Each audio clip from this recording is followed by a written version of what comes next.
Welcome to the Stevie P channel. Today we're going to be talking about the Springbok ticket situation after SA Rugby rolled back essentially their plan on how they're going to be pricing tickets for Bok games moving forward. And I think a couple of very important lessons learned within this entire situation that SA Rugby, as well as in general other sort of sporting federations and the likes, probably need to be quite aware of moving forward, because I think it's been a very interesting sort of story and kind of situation and how it's played out. Because on the one hand, you've got what is one of the most, arguably the most valuable rugby brands on the planet in SA Rugby and the Springboks in particular. You know, the Springboks are rugby royalty. They are the hottest commodity in rugby right now. They are the number one side in the world. They are back-to-back world champions.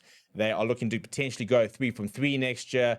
And they kind of just can't do anything wrong. You know, you've got a Rassie Erasmus, who's the best coach in the world at the moment. You know, the systems are the best systems in the world as well. So you've got that product, which is the creme de la creme of rugby. And as a result, you're thinking that you should be able to basically charge top dollar and be able to make it, you know, the most premium rugby experience to be able to go and watch the box. But on the other hand, you've also got this team playing most of its rugby at home, or all of its rugby at home, but playing its rugby in a country that does not have the buying power that most of your traditional rugby powerhouses do. You know, we are sitting in South Africa where the rand is not the euro or the pound or the Aussie dollar and the likes of that. You know, so you've got to price your tickets according to your local context, where they're being sold, and not just within, you know, the international framework. You can't look at the tickets to Six Nations games, World Cup games, and the likes of that, and then basically kind of based on that, then say, well, this is the same kind of level. In fact, it's probably a better level, and therefore kind of go in terms of ticket prices at a range which is more suitable towards the product versus your actual buyers and your consumers.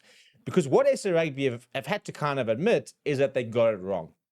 We saw empty stadiums. You know, Nelson Mandela Bay Stadium was not full. Now, if you've ever been in Abeja on a match day during the Springboks, that city stops. It literally everything pauses and we go into full Bok mode for a day. I was lucky enough to watch a Bok game there, and it was mental how the entire city just that was the only thing that mattered on that day.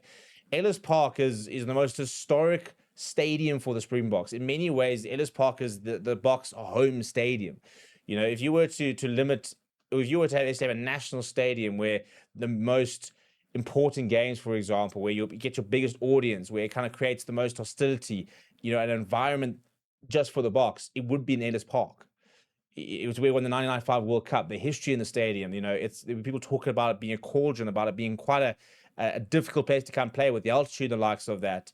It also wasn't full. It filled up, and we got a decent crowd in at 55,000, but only after SA Rugby had to scale back the price of tickets. And I think, you know, it's this continued sort of finding the balance between needing to make SA Rugby profitable, of which last year it wasn't, at about 40 million rand, which is pretty marginal in a 2 billion rand revenue, and pushing a narrative of this is our team. You know, this is South Africa's team.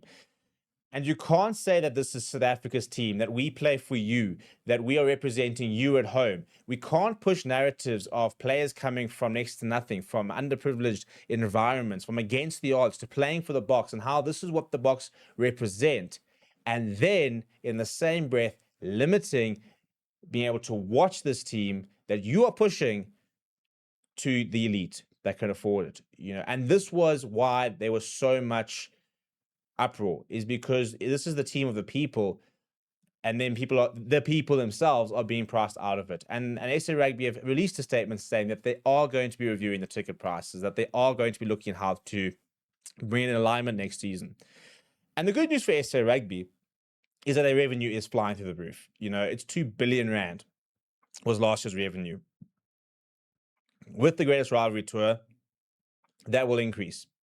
You know, this will arguably probably be the biggest commercial year possibly ever for SA Rugby in terms of the amount of income they'll bring in. Profit margins, we'll have to wait and see. But with the EPCR money coming in, URC money, there is a certain amount of hopefully cost saving coming in for SA Rugby and not having to subsidize some of the unions as much, as well as having a greatest rivalry tour, which is going to generate a lot of income.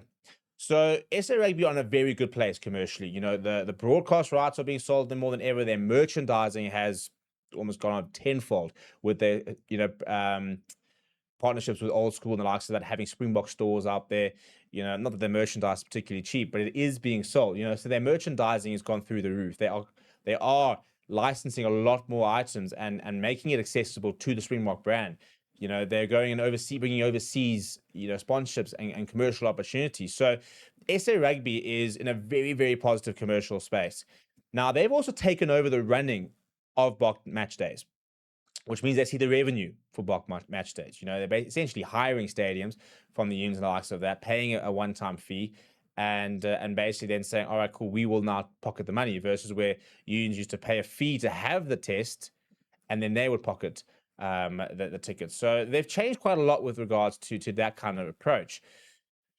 And I think that was inevitably going to see a rise in ticket income, or ticket price rather, because they were going to see the ticket income. This wasn't about unions recovering costs. This was about SA Rugby maximizing their home games from a commercial point of view. And that includes, selling sponsorships, match day activations. And we've already seen a lot more commercialization of broadcasts. For example, over the weekend, we saw the Pick and Pay crew arriving with, Pick and Pay ASAP bags, for fans. We saw the whole Betway campaign during the Barbarians. So we're definitely seeing a lot more commercialization during the broadcast. And the Boks have definitely become far more commercial than they ever have been.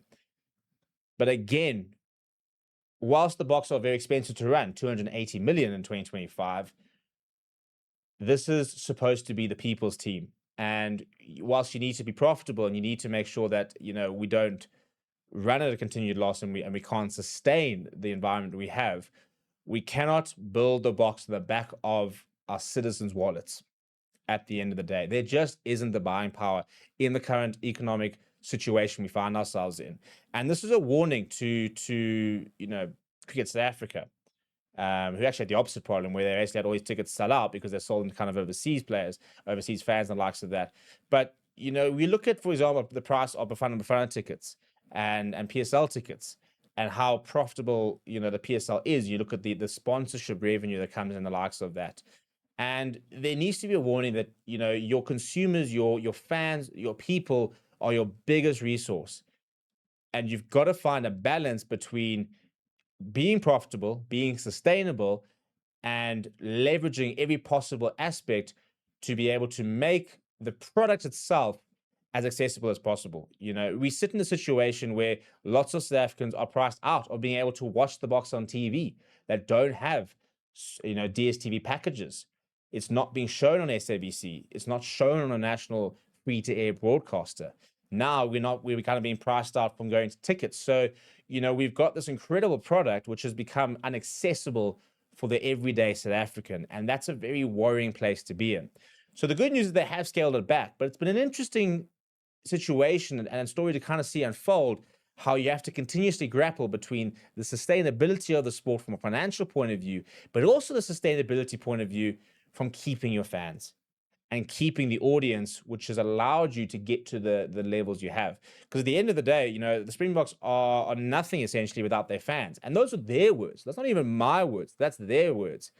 And as a result, you've got to make sure that the fans are always going to come first, and then try and get creative as to how you bridge that gap. Yes, we're never going to be able to see Bok tickets being sold all over the stadium for 100 Rand. And I don't think anyone's even asking for that. But it just needs to be accessible. And hopefully in a year's time, we will talk about more accessible tickets. But what are the lessons learned? And this is the interesting thing. It's this whole, as sport develops, you've got to find all the different ways of making it sustainable. It is it's not a you are the national federation. It's not about generating a profit. Mark Alexander said we don't run it to generate a profit, which is fine. But obviously there are big overheads to cover, lots of big salaries and the likes of that. So, we need to make sure we find that balance consistently of being sustainable, creating the best possible environment for success of rugby in this country, whilst not doing it by building it on the backs of South African citizens who support them and want them to succeed, because that becomes very unsustainable when you mesh them together. You know, we've got to find ways of getting the best of both, and that is the big situation that your SA Rugby needs to try and grapple with, and that's where a lot of the federations really struggle, is they just don't have that kind of income versus the audience. So it's not an easy task to get right, but it's something that SA Rugby, and this is why a lot of those big CEOs and the likes earn the big bucks, they have to get it right, because the Boks are primed to potentially go back to back and do the three-peat. But we need to make sure that when we do the three-peat, it is still our people's team and it is still accessible to the masses that support them and bring them through. What are your thoughts? Let me know down in the comments below. Smash a like on the video. Subscribe to the Stevie P channel as well for some chats every week. And I'll see you guys all very soon.